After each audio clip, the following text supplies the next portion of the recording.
Bonjour, bienvenue sur ma chaîne. Aujourd'hui, je vais faire un pain au fromage. Donc, un pain faible en glucides et sans gluten. Et puis, je vais en faire la cuisson dans l'Instant Pot, donc dans l'autocuiseur. Donc, la cuisson sous pression, ça permet d'obtenir un pain qui va être très moelleux. Donc, le mélange de fromage et d'épices, ça nous permet d'obtenir un pain plein de saveurs. Vous pouvez aussi en faire une version à l'ail, donc vous pouvez ajouter des gousses d'ail émincées dans la pâte. La seule chose qu'on ne peut pas faire avec l'Instant Pot, c'est d'obtenir un pain bien doré. C'est pour ça qu'une fois que la cuisson va être terminée dans l'Instant Pot, on va le mettre dans le four à broil pour pouvoir bien dorer la croûte. Si vous n'avez pas d'Instant Pot, vous pouvez quand même faire ce savoureux pain. Je vais vous donner les instructions pour en faire la cuisson au four. Si vous voulez en apprendre plus sur l'alimentation cétogène, allez visiter mon site ketosantéplus.com. Vous allez aussi y retrouver plus d'une centaine de recettes. Donc, je m'installe et je vous reviens dans quelques secondes.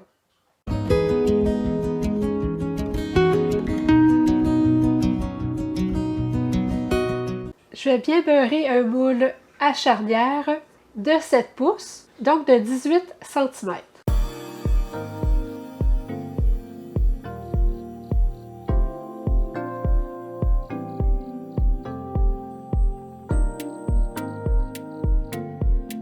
Dans un bol, je vais mettre 2 tasses de farine d'amande,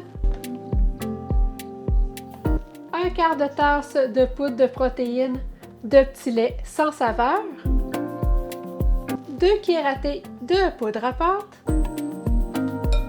1 cuillère à thé d'épices. Vous pouvez prendre un mélange d'épices à l'italienne, mais moi aujourd'hui je vais utiliser un mélange de tomates séchées et de basilic. 3/4 de cuillère à thé de sel. Ici, j'ai râpé une tasse de fromage cheddar, mais je vais m'en garder 1/4 de tasse pour mettre sur le dessus de mon pain une fois que la cuisson va être terminée. Je vais donc mettre 3/4 de tasse de fromage cheddar râpé. Ici, j'ai râpé 1/4 de tasse de fromage parmesan. Donc, je vais en mettre 2 cuillères à soupe dans mon mélange. Et puis, je vais en ajouter 2 cuillères à soupe à mon fromage cheddar que j'ai gardé pour garnir mon pain. Je vais brasser. Si vous voulez en faire un pain à l'ail, vous pourriez ajouter 2 gousses d'ail émincées. Je vais ajouter 2 œufs, 1/4 de tasse de beurre fondu et puis 1/3 de tasse d'eau. Je vais bien brasser.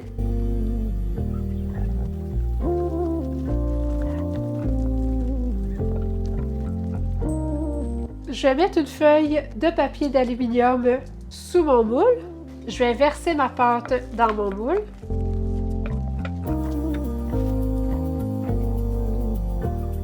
Je vais bien la répartir dans le moule.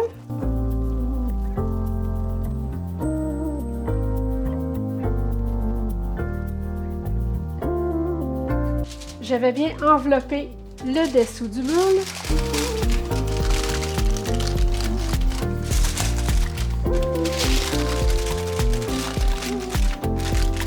Et puis je vais aussi ajouter une autre feuille de papier d'aluminium sur le dessus.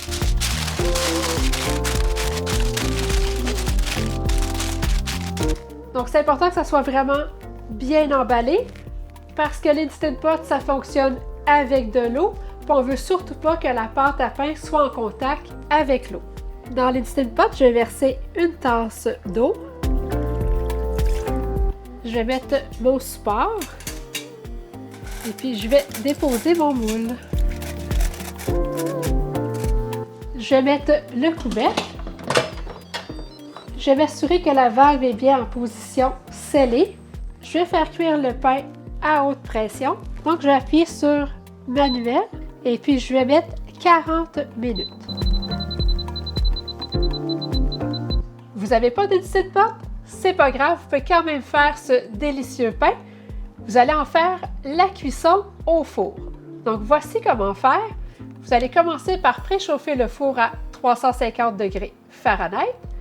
Vous allez bien graisser soit un moule rond à charnière de 7 pouces ou vous pouvez aussi utiliser un moule à pain de 8 pouces par 4 pouces. Vous allez préparer la pâte de la même façon et puis vous allez la verser dans le moule.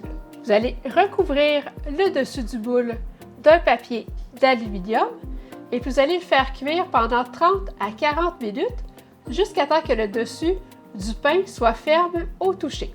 J'ai laissé la pression se relâcher naturellement pendant 15 minutes. Donc là, je vais pouvoir ouvrir la valve.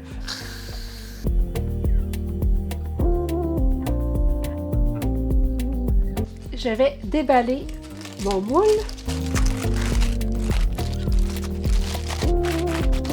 J'ai fait fondre 2 cuillères à thé de beurre et puis je vais badigeonner le dessus de mon pain de beurre.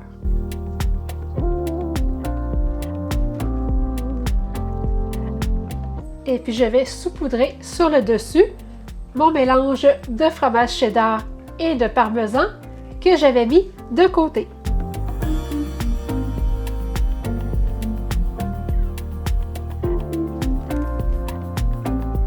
Donc là, je vais mettre ça au four à broil pendant quelques minutes jusqu'à temps que le dessus soit bien doré. Le dessus de mon pain est bien doré. Je l'ai laissé environ 5 minutes à broil. Je vais le laisser refroidir un peu avant de vous montrer le résultat. Donc, je vais pouvoir maintenant démouler le pain. Donc, voyez-vous, il y a un peu de gras qui a coulé. Donc, si vous faites la cuisson au four dans un moule à charnière, mettez votre moule à charnière sur une plaque de cuisson pour éviter que ça coule dans le fond de votre four.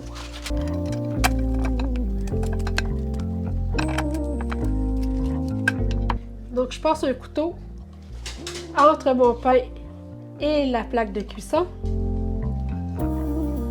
Ça collait un peu, fait que la prochaine fois, je pense que je vais mettre un papier parchemin.